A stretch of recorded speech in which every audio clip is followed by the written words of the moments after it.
नमस्कार साथियों, स्वागत है आप सभी का। आज के सेशन में हम चर्चा करेंगे इंडिया या भारत। आइए हम इसकी विस्तार से चर्चा करते हैं। राष्ट्रपति द्रौपदी मुर्मू की ओर से राष्ट्र प्रमुखों को G20 समिट का आमंत्रण भेजा गया है। इसमें प्रेसिडेंट ऑफ इंडिया के बजाय प्रेसिडेंट ऑफ भारत का इस्तेमाल किया गया है। इस निमंत्रण के सार्वजनिक होने के बाद से राजनीतिक दलों ही नहीं देश भर में बहस छिड़ गई है कि क्या केंद्र की मोदी सरकार इंडिया नाम को हटाकर सिर्फ भारत कर सकती है। बता दें कि कुछ समय पहले राष्ट्रीय स्वयंसेवक संघ के प्रमुख मोहन भागवत ने कहा था कि लोगों को इंडिया के बजाय देश का नाम भारत ही कहना चाहिए। वही कयास लगाए जा रहे हैं कि सरकार देश का नाम बदलने के लिए संसद में विधेयक ला सकती है। मीडिया रिपोर्ट्स के अनुसार प्रधानमंत्री मोदी संसद में 5 दिवसीय विशेष सत्र में इंडिया के नाम को बदलकर भारत करने का प्रस्ताव पेश कर सकते हैं। संसद का यह विशेष सत्र 18 सितंबर से लेकर 22 सितंबर तक चलेगा। इस बहस, चर्चा और कयासबाजी के बीच जानते हैं कि देश का नाम भारत कैसे पड़ा। भारत का सबसे पुराना नाम आर्यभट्ट माना जाता है। इसके अलावा भारत के भारतवर्ष, जम्बूद्वीप, भारत खंड, हिंदुस्तान, हिंद, अल हिंद, इंडिया जैसे और भी नाम हैं। भारतीय संविधान में भी इंडिया दैट इज भारत लिखा है। सवाल ये उठता है कि देश का सबसे प्रचलित नाम भारत कैसे पड़ा। आमतौर पर देश का नाम भारत पड़ने के पीछे महाभारत के आदि पर्व में आई एक कथा को माना जाता है। कथा के मुताबिक महर्षि विश्वामित्र और अप्सरा मेनका की बेटी शकुंतला तथा पुरुवंशी राजा दुष्यंत का गंधर्व विवाह हुआ था।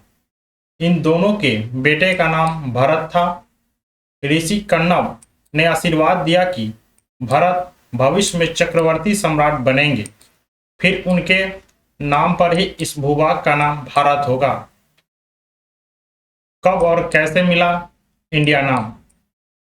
7वीं शताब्दी में प्राचीन यूनान के लोगों को फारसियों के जरिए हिंद यानी अपने देश की जानकारी मिली।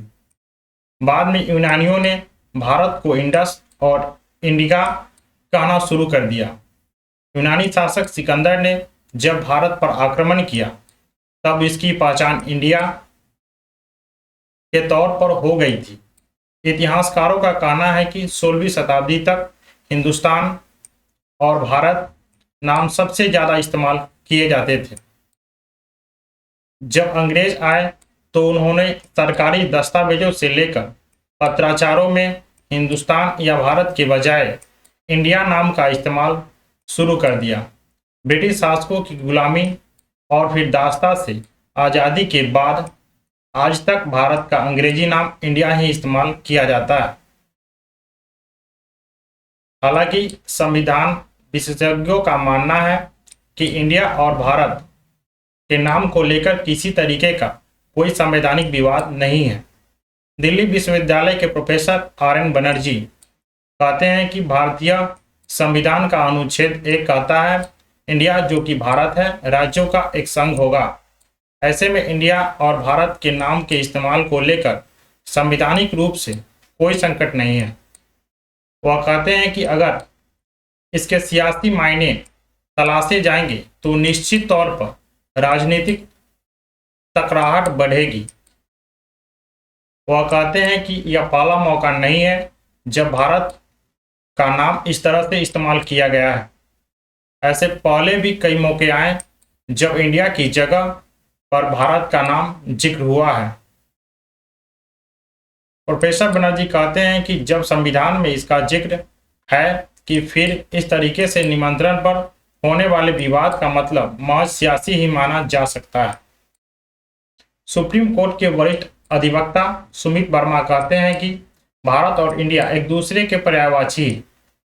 इसलिए यह कहना कि इंडिया की जगह पर भारत का नाम इस्तेमाल किया गया वह किसी बहुत बड़े फेरबदल के संकेत है। ऐसा कानूनी रूप से संभव नजर नहीं आ रहा और सियासी रूप से भी इसकी संभावना न के तौर पर दिख रही है। सुमित वर्मा कहते हैं कि भारत के संविधान को देखेंगे तो उनमें कॉन्स्टिट्यूशनल ऑफ इंडिया और भारत का संविधान दोनों लिखे हुए नजर आते हैं। इसके अलावा वह कहते हैं कि पासपोर्ट पर भी रिपब्लिक ऑफ इंडिया अंग्रेजी में दर्ज होता है, जबकि हिंदी में भारत का गणराज्य लिखा होता है।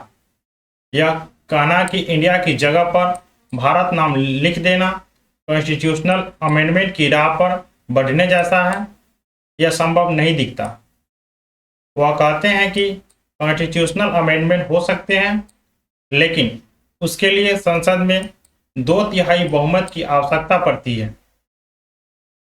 लेकिन जब संविधान के बेसिक स्ट्रक्चर में बदलाव की जरूरत होती है तो इस संविधान में इस बात का जिक्र है कि उसे बदलने के लिए बनाने वाली कमेटी का बैठना जरूरी है।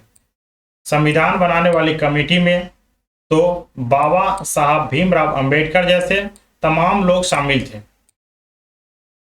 तो ऐसे में संभावना भी तकरीबन खारिज हो जाती है कि बेसिक स्ट्रक्चर में बदलाव हो पाएगा।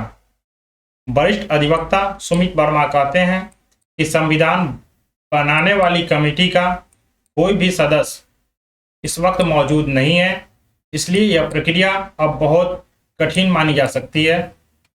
Thank you.